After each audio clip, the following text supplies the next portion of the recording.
Bonjour tout le monde, donc on va démarrer la journée d'études et on va laisser tout de suite la parole à Marc Bergère, donc vice-président chargé de la documentation et des ressources technologiques à l'université Rennes 2. Bien, vous m'entendez bien, oui. Donc, bonjour donc à toutes et à tous.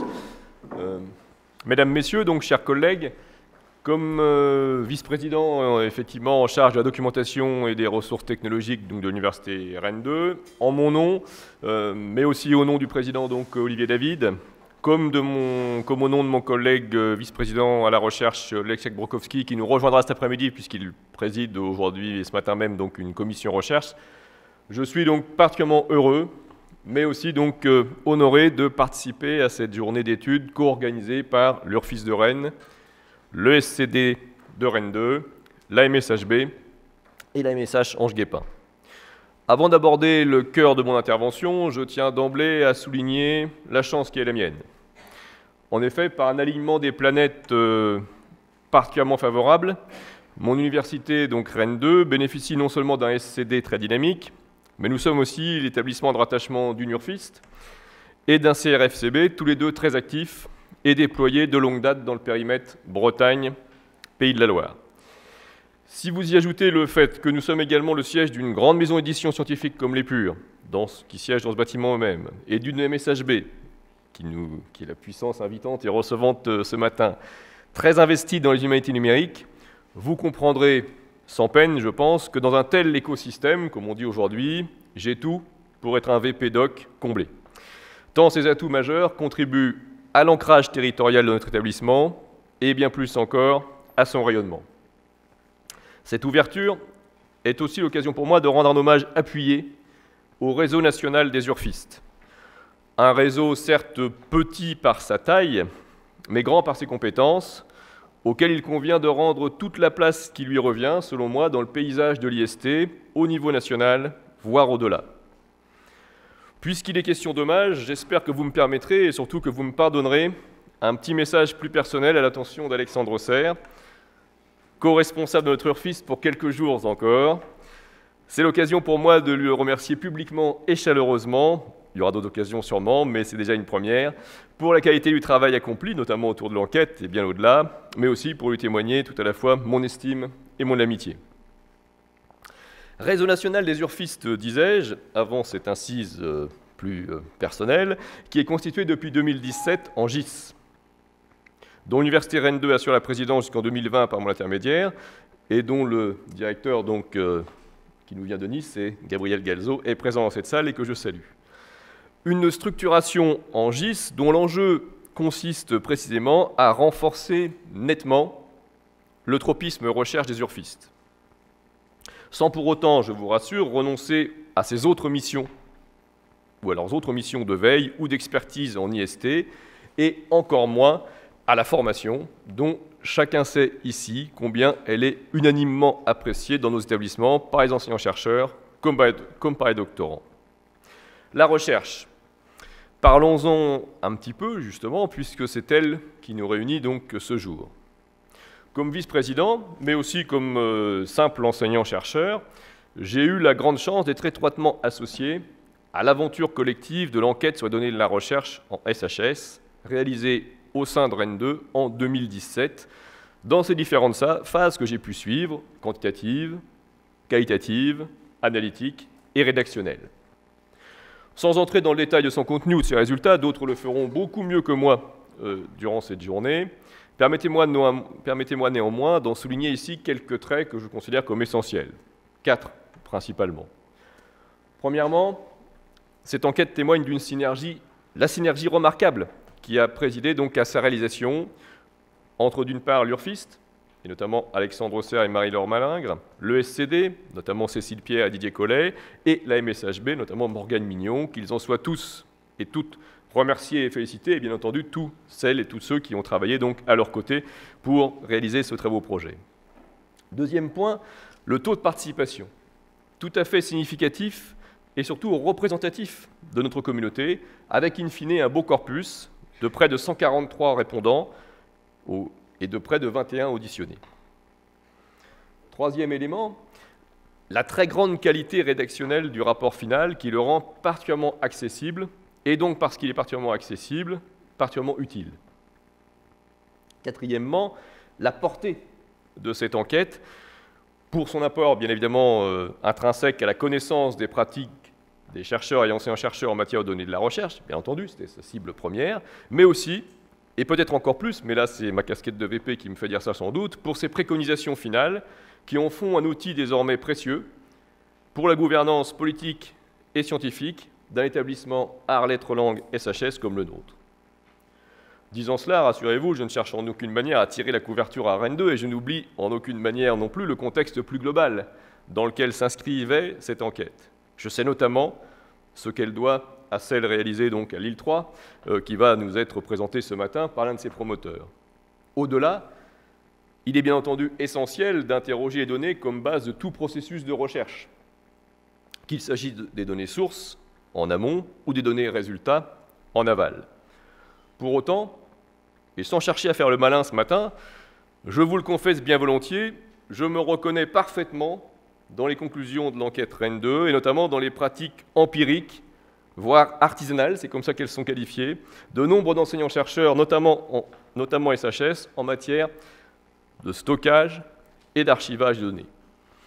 Mieux, alors certains d'entre vous, peut-être moins optimistes que moi, diraient pire, je dois reconnaître que jusqu'à ce que cette enquête m'interpelle, parce que cette enquête m'a interpellé comme enseignant-chercheur, la question de la gestion des données et le corollaire de leur protection ou partage était longtemps resté pour moi une sorte d'impensé dans ma démarche d'historien pourtant nourri aux sources et aux archives, et y compris aux sources et aux archives de manière quantitative et sérielle.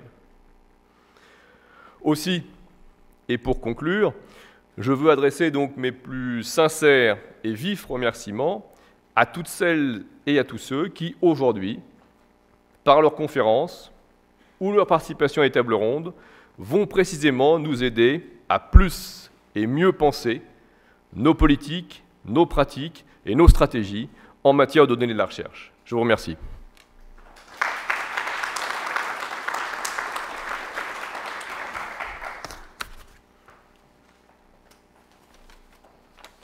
Bien. Merci beaucoup, Marc, pour cette ouverture. Et je confirme effectivement que la notion d'impensé est de toi, et que ça nous a beaucoup servi dans l'enquête, ce terme d'impensé.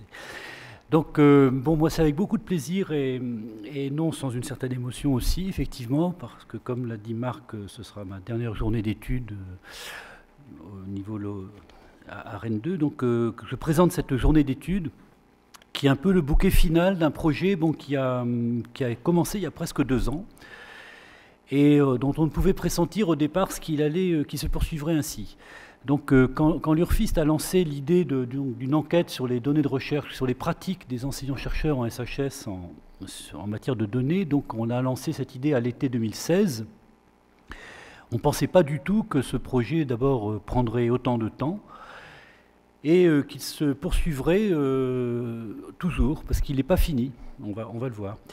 Alors le projet est tout de suite devenu collectif, puisqu'on a eu un partenariat qui s'est mis en place très très vite avec la MSHB et avec le SCD Rennes 2, un partenariat très fructueux, très fort, et c'est devenu un projet vraiment d'équipe.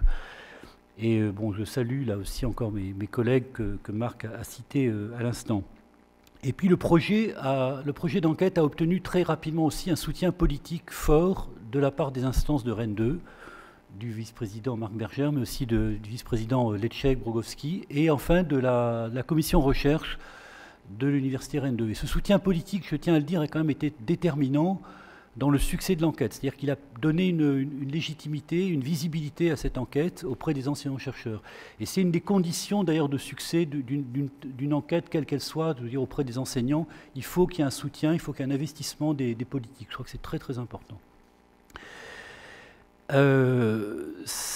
Donc ça ne s'est pas démenti, parce que même ensuite, quand on a monté cette journée d'études, on a eu de nouveau un soutien de la commission recherche, et je rappelle, enfin ça a été dit, mais que la journée est placée sous le patronage scientifique de la commission recherche. Donc c'est quand même quelque chose d'important. Alors pour cette journée d'études, plus particulièrement, le partenariat s'est élargi à la MSH Ange Guépin. Je salue Amélie Renard qui est quelque part dans la salle. Donc qui s'est beaucoup investi dans l'organisation aussi de cette manifestation et qui a permis d'élargir un petit peu le périmètre de la journée. Et puis, puisque c'est l'heure des remerciements, c'est important, il faut souligner, mais Marc l'a dit, je le redis aussi, le double patronage scientifique national, donc d'une part du réseau national des maisons des sciences de l'homme, qui a tout de suite vu l'intérêt de cette journée d'études, et puis le réseau national, le GIS, Réseau national des urfistes, dont Gabriel est le directeur, Gabriel Galezo. Et là aussi, ça a permis de donner une visibilité un peu plus forte, disons, à cette journée. Alors, sur le GIS, c'est très intéressant parce que ça montre aussi, le GIS, Réseau des urfistes, est en train de mettre à lancer un projet de recherche auquel on participe évidemment sur l'extension de cette enquête, la reformulation de l'enquête et une extension possible vers les universités de STM, sciences et techniques et médecine, et donc avec l'idée d'une réflexion collective sur un questionnaire à géométrie variable qui serait susceptible d'être élargi à d'autres universités. Donc c'est la journée d'études, d'une certaine façon, elle vient couronner cette enquête, c'est vrai, qui a été un long travail, mais elle ne constitue pas son point final. Elle ne clôt pas le processus. C'est vraiment un processus qu'on a lancé, qu'on ne soupçonnait pas au départ. Il y a donc ce projet de recherche. Il y aura d'autres extensions de l'enquête dans d'autres universités, éventuellement. Ça a suscité beaucoup d'intérêt, notamment en Bretagne, Pays de la Loire. Et puis, et en France, et puis il y aura également des suites politiques locales, ça on l'espère, on en reparlera cet après-midi, puisqu'à l'issue de l'enquête, on avait fait 6 propositions politiques pour une politique des données. Alors l'enquête, elle n'est pas née de rien, elle doit beaucoup à l'enquête menée à Lille 3, menée par Joachim Schöpfel, qu'on a le plaisir d'accueillir aujourd'hui, et qui va nous présenter l'enquête de Lille 3, qui a précédé la nôtre, et on va voir que il y a une sorte d'émulation, parce que Lille 3 a continué une autre enquête depuis, dont Joachim va présenter les résultats. Donc, et il y aura un travail, un partenariat aussi qui va s'établir entre nous. Donc c'est très intéressant de voir une sorte de processus qui a été lancé. Donc on va pouvoir comparer les résultats de nos enquêtes. Et cette double présentation sera ensuite enrichie d'une table ronde avec des enseignants-chercheurs de Rennes 2, de Nantes, dont Florent de Moraes qui est devant moi, et animé par François Vignal du SCD du Mans, avec Marie-Laure Malingre également, et donc une table ronde, et Florent Laroche aussi, et Karine Carilla Cohen, qui n'est peut-être pas... Si, qui est là, pardon. Voilà. Et donc, table ronde sur les pratiques, confrontation des témoignages, d'expériences, de perception des données de recherche, et les pratiques dont on ne dira jamais assez l'importance, je veux dire l'importance de leur compréhension, l'importance de leur perception. Parce que je pense que toute politique des données de recherche doit se fonder sur une bonne connaissance des pratiques réelles des chercheurs. Sinon, on passe totalement à côté de la réalité. Et alors ces pratiques, moi je ne vais pas disserter maintenant dessus, je pense qu'il y a 3 mots qui les caractérisent sans doute, c'est la complexité, l'hétérogénéité et la spécificité. Mais je laisse le soin à mes collègues de développer ces 3 mots, voilà, je leur lance des pistes. Et des pratiques aux politiques, il n'y a qu'un pas, et c'est le titre de cette journée. Quelle politique, à partir de quelle pratique? Et donc un pas qui n'est pas évident à franchir, puisque la prise en compte de ces pratiques réelles dans les politiques n'est pas quelque chose qui va de soi. Hein. On voit des fois des politiques qui tombent un petit peu d'en haut et qui ne tiennent pas trop compte de ces pratiques. Et donc je passe le micro tout de suite à mon camarade Nicolas, qui va vous parler de politique des données, bien sûr. Merci.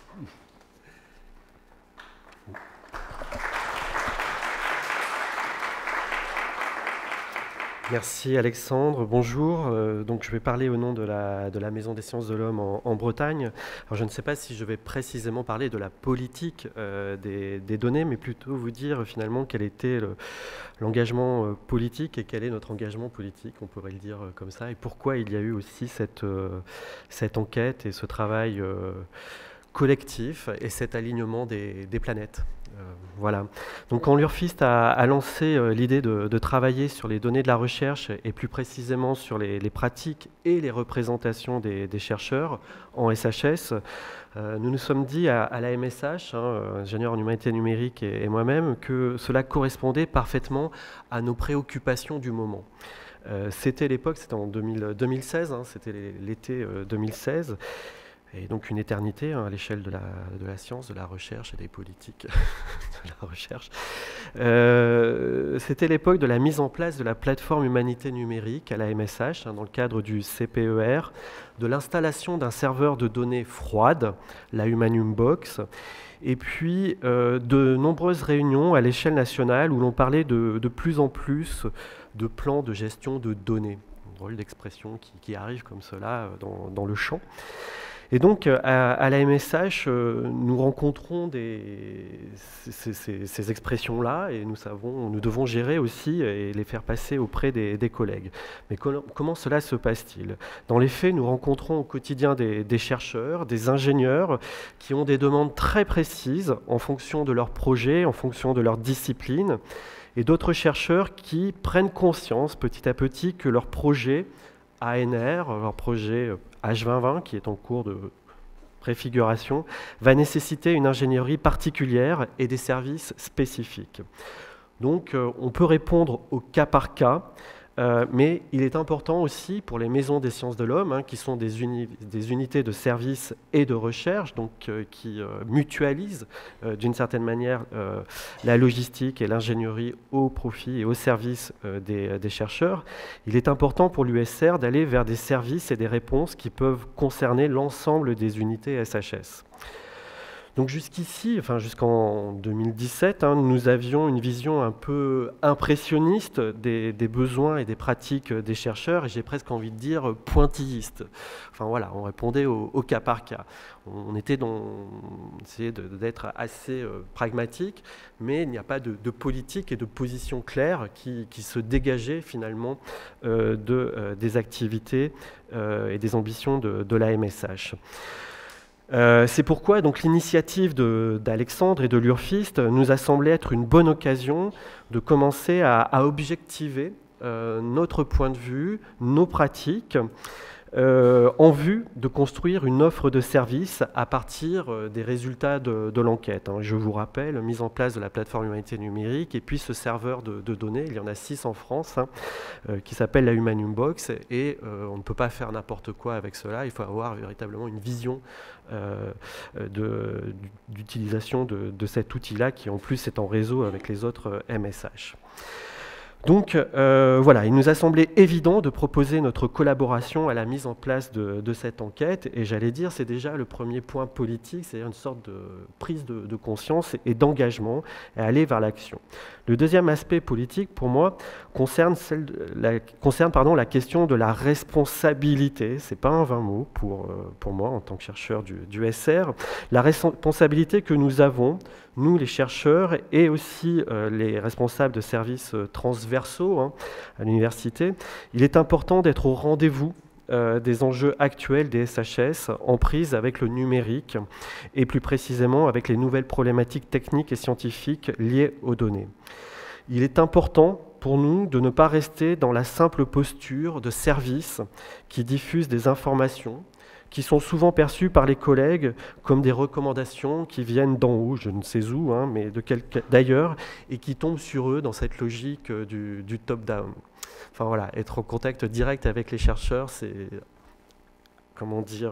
accueillir ce genre de réaction, et on le comprend. Et voilà. Donc être au rendez-vous, pour nous, signifie prendre part au débat national lancé par Joachim en produisant des informations fiables sur le sujet des données et plus précisément sur l'adéquation entre les pratiques et les représentations des chercheurs d'un côté, et de l'autre, les attendus des grands opérateurs ou des grands dispositifs de soutien à la recherche.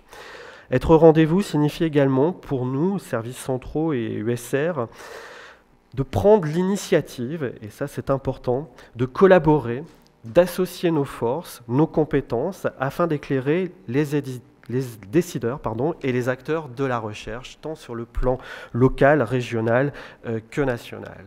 Et effectivement, donc, cet alignement des planètes s'explique par cette prise de conscience et ce souci de responsabilité.